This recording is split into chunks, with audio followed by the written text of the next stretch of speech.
Right, good afternoon everybody and welcome to today's webinar on the Innovating Social Enterprise Strategies and Approaches. I'm absolutely delighted we've got Ian Vickers with us from Middlesex University from the Research Department, who's going to lead today's webinar.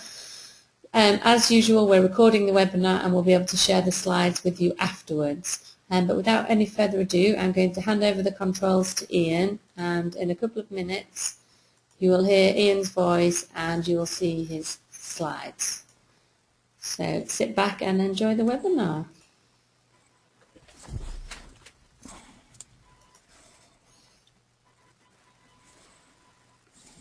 Over to you, Ian. Okay, thank you very much, Julie, and thanks to those of you out there who've joined us. So I'm going to be talking about innovation, specifically innovation in a social enterprise context. And there are five main themes, or this is the structure of the presentation, if you like. So firstly, what do we mean by innovation, definitions and types? What are the sources of creativity? What are the processes involved? And I want to talk about a specific case study example that we did some research on recently, which is looking at sort of innovation in health and social care services. And I'll finish by drawing some conclusions about what makes an innovative organisation. So to begin with, innovation is much talked about, and it can be an elusive concept subject to different definitions, but often expressed in catchy phrases such as new ideas that work. Another one, which I think I found on a government website, is the process by which new ideas are successfully exploited to create economic, social and environmental value. An innovation, a sort of a definition that I like is this one here. It's maybe a bit more rigorous, and academics often talk about the purposive introduction of novelty and change within economic and organisational contexts. And this can involve new products and services and processes, new approaches to management, organisation and marketing, the adoption by organisations of new technologies and approaches, sometimes called diffusion, the way novel ideas diffuse through an economy, and small incremental improvements to existing products and processes. So quite a broad definition. And as I've sort of implied, there can be degrees of novelty. There are innovations which may be completely novel, completely new to the world, or they can be new to a market or an area, or just new to an adopting organisation. So why is innovation important? Well, it's often seen as crucial in terms of business success and competitiveness, and there is evidence to support that innovative organisations are more successful than those that are non-innovative.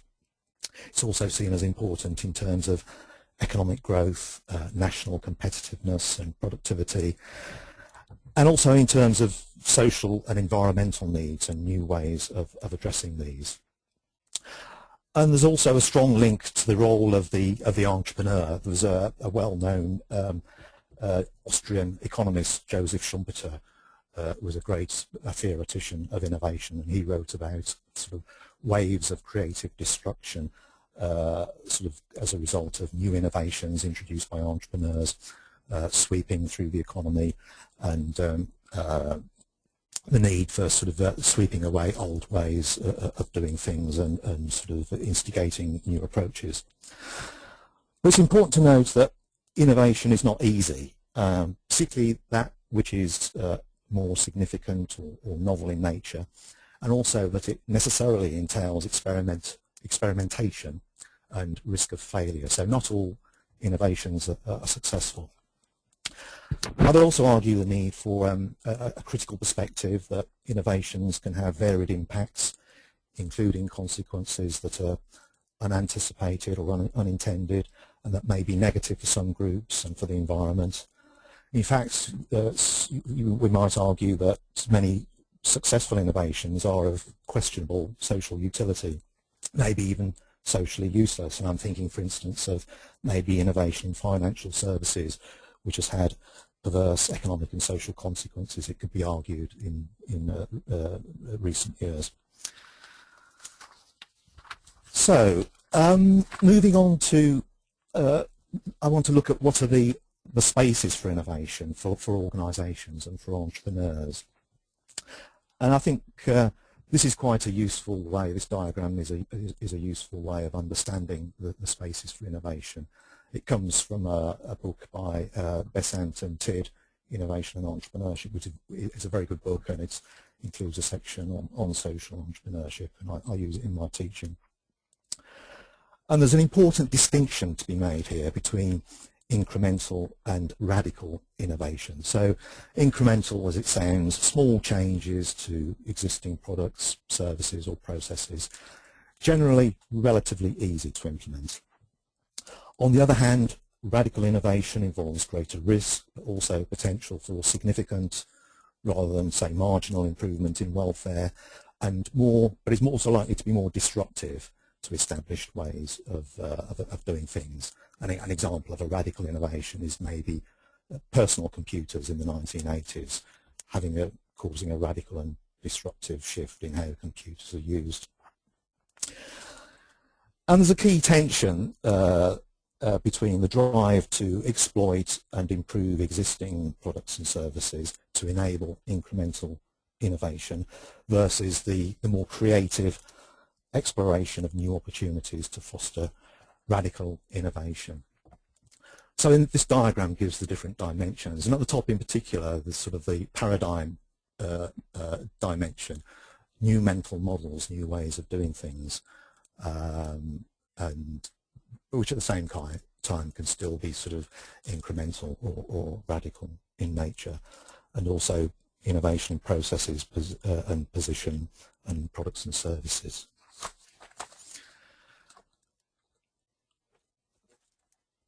I probably don't need to say much about social innovation to this particular audience, but social innovation particularly focused on empowering the disadvantaged, building social capital and strengthening civil society, meeting social needs of all kinds, and often needs which are under-addressed by private and public sectors.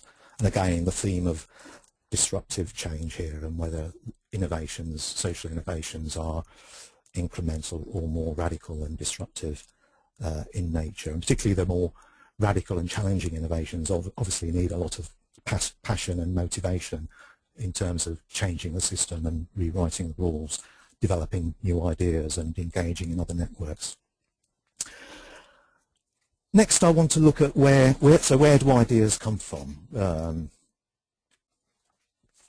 So creativity. The essence of innovation is often seen in terms of a light bulb moment of inspiration, a eureka moment of creativity. So you can see the quote there. I'll just pause and let you read that for a moment.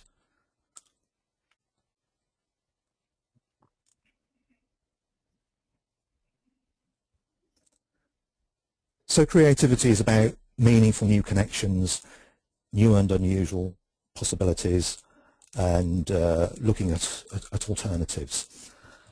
But it's also important, the skill, it's often the skill, not just the discovery itself, but finding something completely novel, but how are you going to implement it? So it's about making connections, making links between disparate things. Also, there can be multiple other sources or sort of drivers of innovation.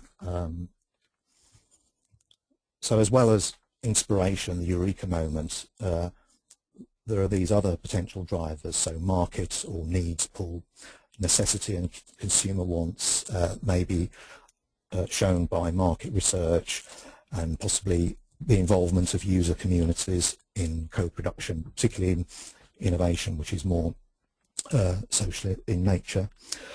Knowledge push, new technology and applications from the frontiers of science. Accidents and serendipity, unexpected and surprising occurrences. It may come about through deliberately exploring alternative futures and scenarios to open up new possibilities. Recombinant innovations involve ideas and applications transferred from one context to another. Imitation through copying an existing innovation or reverse engineering it. Shocks to the system, so major events, potentially world-changing developments, forcing new directions for innovation. So maybe, for instance, climate change. Also regulations and policy incentives. Although regulations are often seen as innovation stifling, I prefer to see them as potential drivers, often actual drivers of innovation, changing the rules of the game, pushing or pulling innovation in new directions. But a key point is that innovation is not easy. It's more than just having a light bulb moment and a good idea, and ideas need to be actively managed and developed. So this simplified model shows the innovation process. So the generation of ideas which need to be selected and developed and refined, and implementation and hopefully success. There's a lot of research being done on innovation in organisations, and often showing the variety and the diversity of innovation processes in different contexts involving multiple actors. People sometimes talk about spaghetti models and ecosystems of innovation. So this is really a simplification of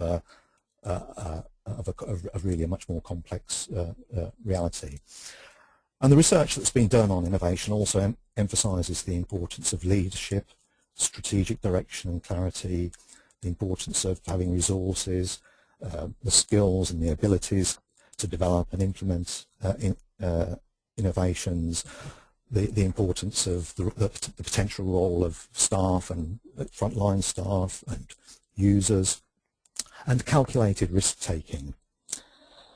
Also, the size dimension is a key area of debate, although it's sometimes argued that small is beautiful, that innovations come from small firms and individual entrepreneurs. Large firms increasingly have advantages in innovation management, and particularly around the resources. But at the same time, the research confirms that small can be beautiful because it enables greater flexibility and responsiveness and closeness to users. So size can be a key area of debate, but small firms tend to be disadvantaged in terms of lack of resources. So overcoming resource constraints is a key issue for small innovators. What I want to do next is move on to our case study example. And this is a project that we recently completed on looking at innovation in health and social care services, focusing on evidence from 30 social enterprises in England that had recently spun out from the public sector. And we were interested in what forms of innovation were being developed and introduced, and how did these relate to pre-existing practices and trajectories of innovation in the public sector. What are the processes involved?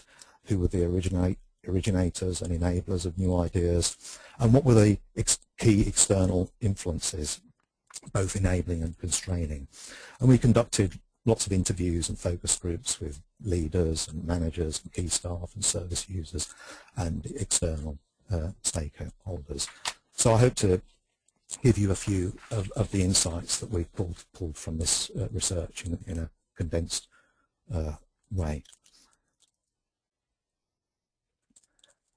This is a busy slide, but don't worry too much about it. But essentially, what it highlights is the four main kinds of innovation categories of innovation that we identified, and some examples in the columns.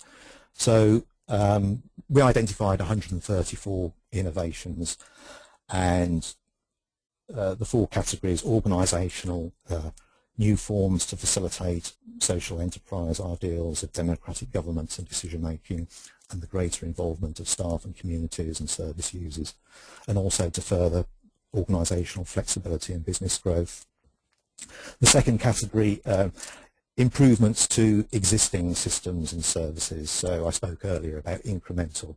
These were often incremental improvements, often driven by immediate financial and efficiency considerations in the new, more competitive contexts that these organisations found themselves in.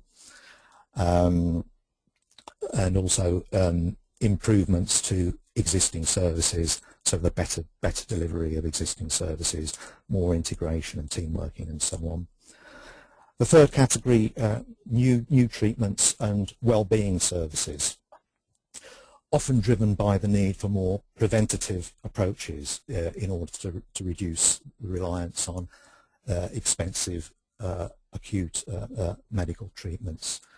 And so preventative interventions, including around lifestyles, fitness and diet, and we found some very interesting innovations in this category. And the final one relates to outreach and social marketing, new ways of communicating health and well-being messages and services within communities and for particular demographic groups, including the hard to reach.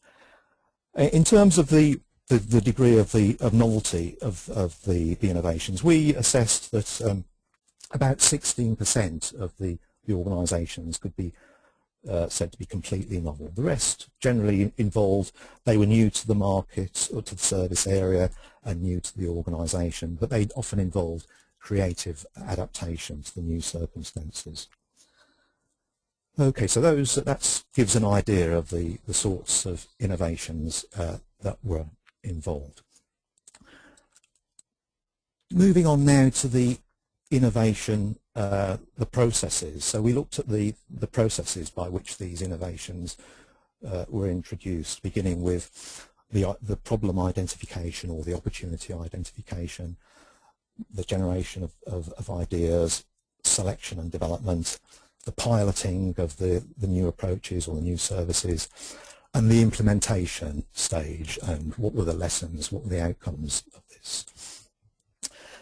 And we particularly found that particularly with the service innovations, that it was the identification of a specific problem, which was, so that often the innovations were often problem-led.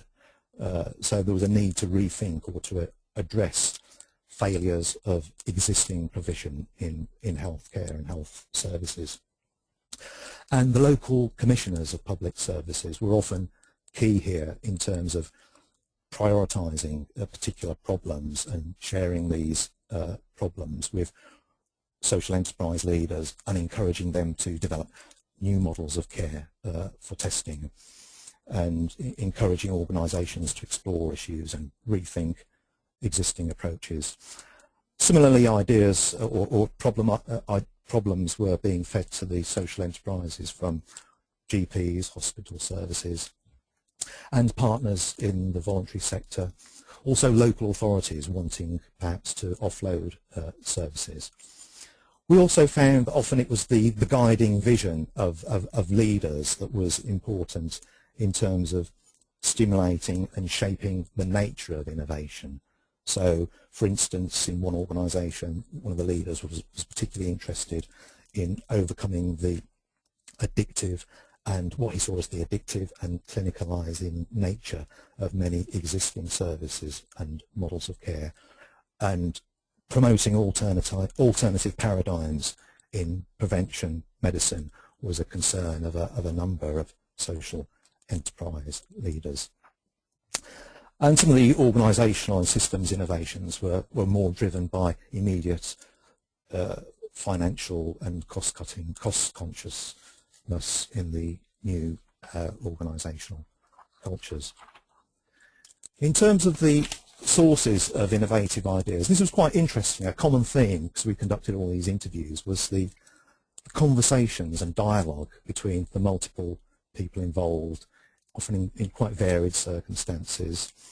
And there was a lot of team processes and relational learning going on, with ideas being exchanged between the providers of people involved in providing services, and users also involved, and communication across organisational boundaries. It's probably also worth noting that the importance of pre-existing ways of working and the professional norms and expectations, which we found to be exerting a dual influence. Although they could be seen to be restricting and inhibiting innovation, existing ways of working were also found to be serving as a platform for innovation. They set the parameters of what's possible, but can also serve with a bit of creative thinking and openness as a platform for innovation.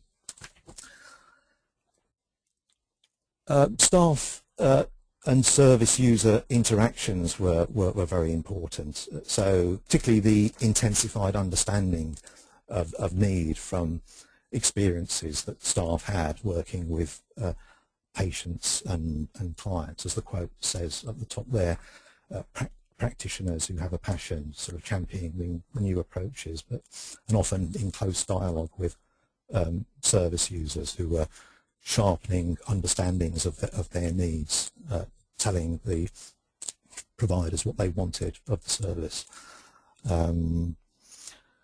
Also, ideas were adopted from elsewhere, including from the public sector. So this idea of the public sector as being innovation stifling is maybe a bit of a stereotype. Actually, there is a innovation that goes on in the public sector, but maybe we don't hear about it so much. But so ideas were taken from elsewhere, also from other third sector organisations, and sometimes from the private sector. Okay. The next stage, how are the ideas developed? What's involved in developing ideas and the implementation?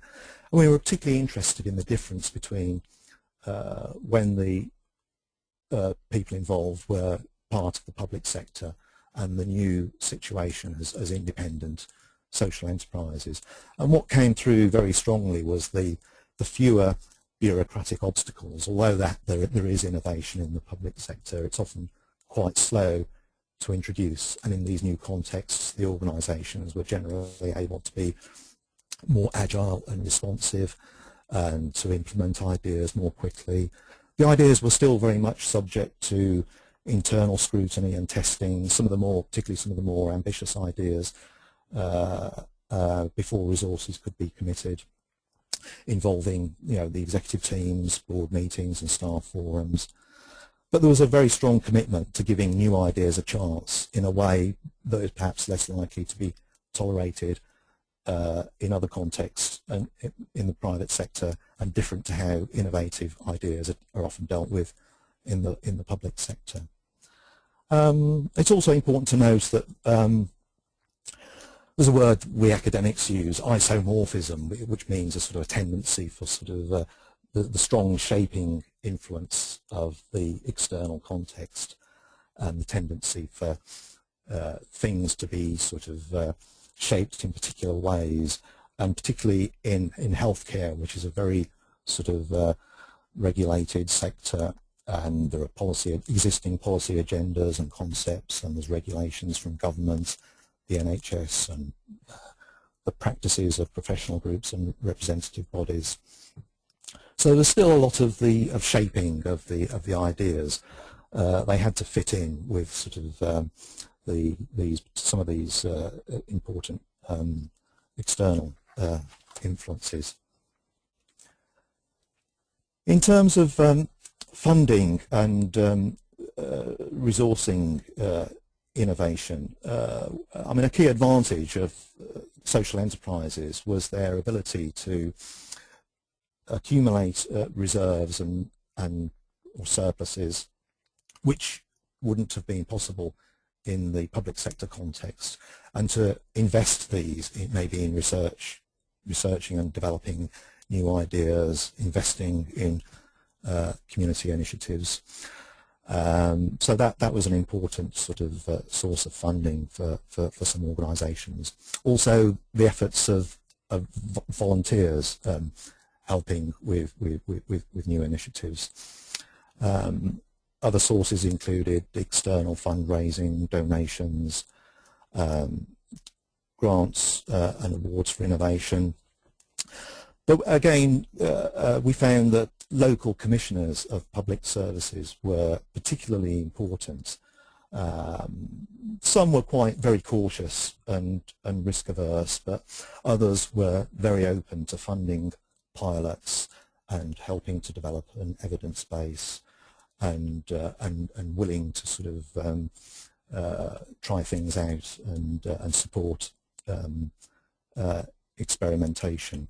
So, and we found that the continuity of the relationship with the commissioners was very important here.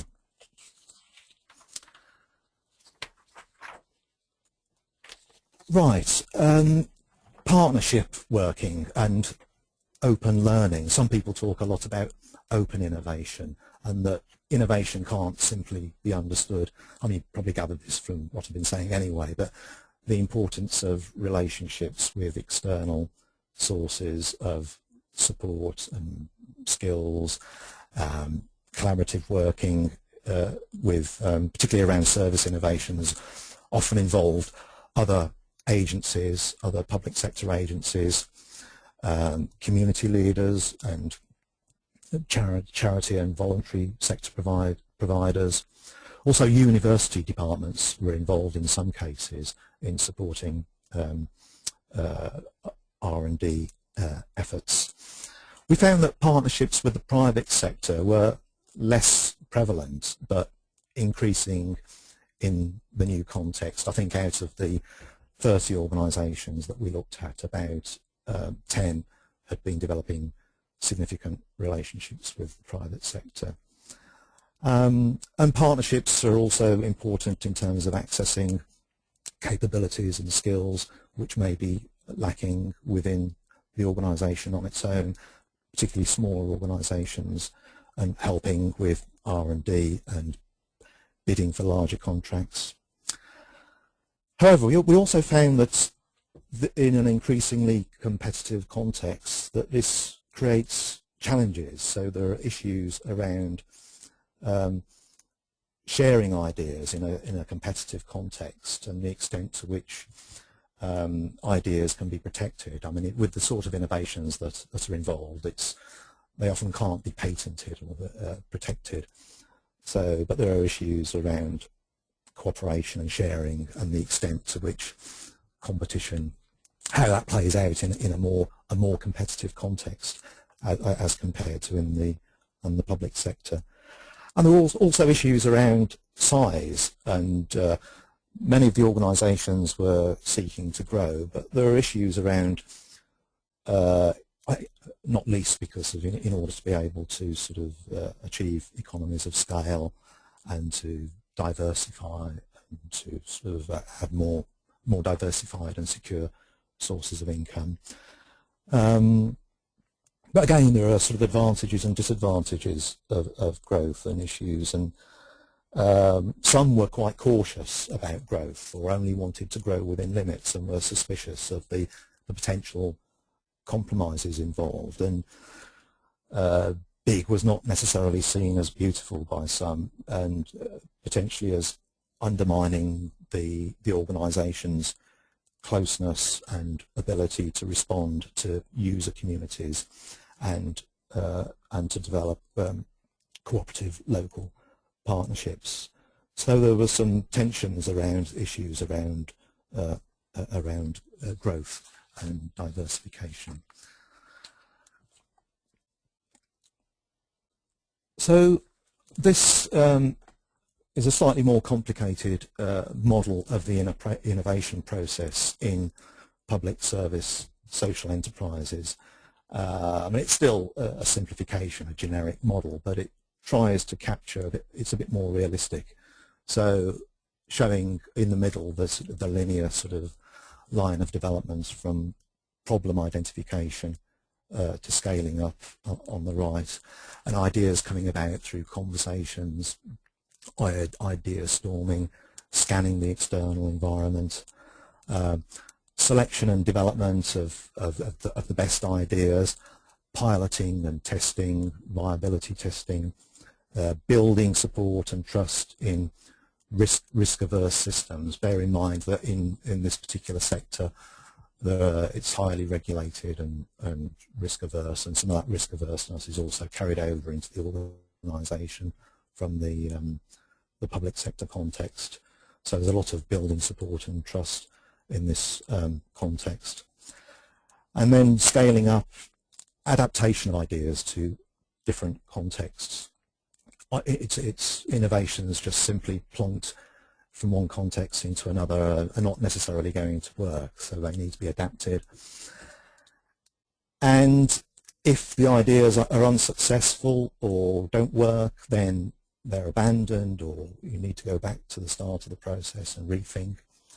And what this diagram also captures is the interactions from the external influences, the box at the top, at the top and at the bottom. At the bottom, the macro influence of policy agendas and public sector discourse, government, NHS and professional bodies. And the boxes at the top relating more to the resources of the organisations themselves. So that's the sort of model of the innovation process that we came up with from the research. Just coming towards pulling some conclusions together now. So these conclusions are specific to this study, then I'll go on to some more general conclusions. In this study we identified a diversity of types of innovation, the varied sources of creativity, the importance of teams and dialogue, and it wasn't just heroic individuals, often it was people working together, but also the importance of good leadership. Also the importance of needing to find ways of involving users beyond just tokenism, the key role of sympathetic public service commissioners who had the confidence to fund innovation pilots. Also the ability of social enterprises to use their surplus to reinvest it in R&D, the development of innovations and diversifying sources of funding.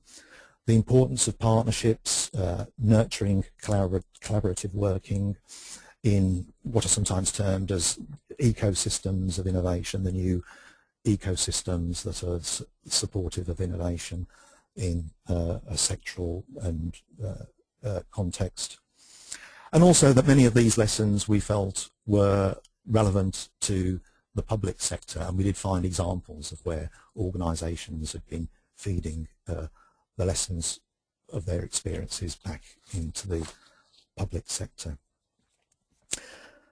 So just to draw some general conclusions now for individual champions of social innovation, if you like, I would emphasise the need for focus and determination, a passion to change things, the need for energy and enthusiasm, infusing others and building coalitions of support with a variety of people and communities. The importance of calculated risk-taking. It's often said that entrepreneurs are risk takers, but it's never as simple as that. Entrepreneurs, good entrepreneurs, are able to take calculated risks. An ability to spot underutilised resources within the community, skills, buildings, underused buildings, open spaces. There were lots of examples of this in the research I've been talking about. The need to identify your skill needs and map your existing network and identify gaps and areas of weakness and how you're going to address these.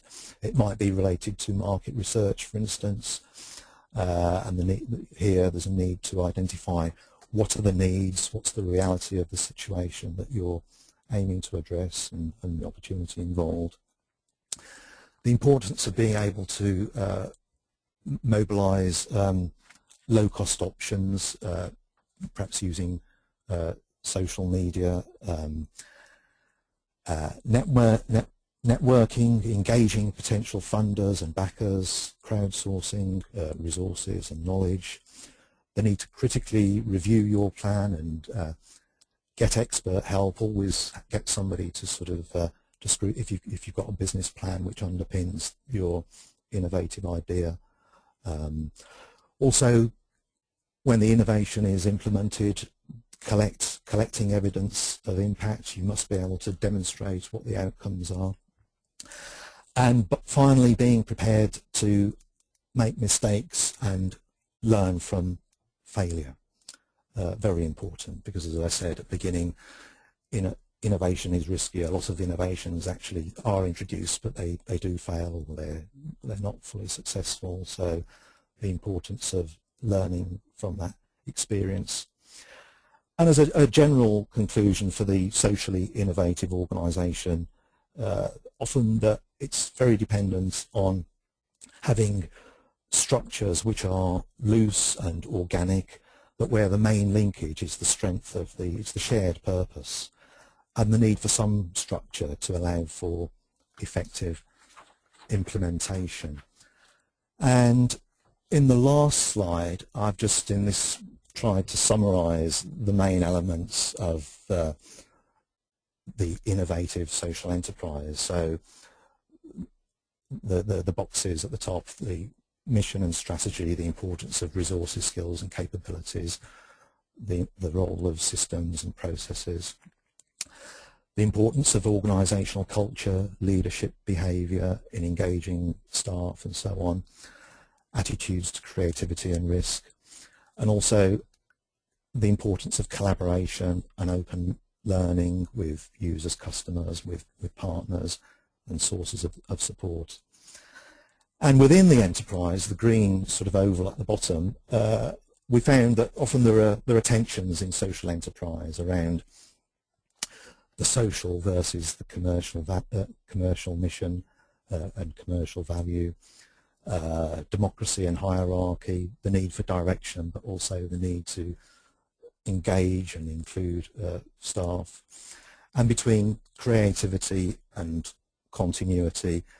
And I talked earlier about the difference between innovations that are more incremental and maybe contributing to the improvement of existing services, and more creative ideas which may be more unsettling for some people and more challenging for existing ways of doing things. So these are some of the key issues that need to be balanced within the innovative social enterprise. So that's what I wanted to say. Thank you. Thanks, Ian. That was really, really insightful.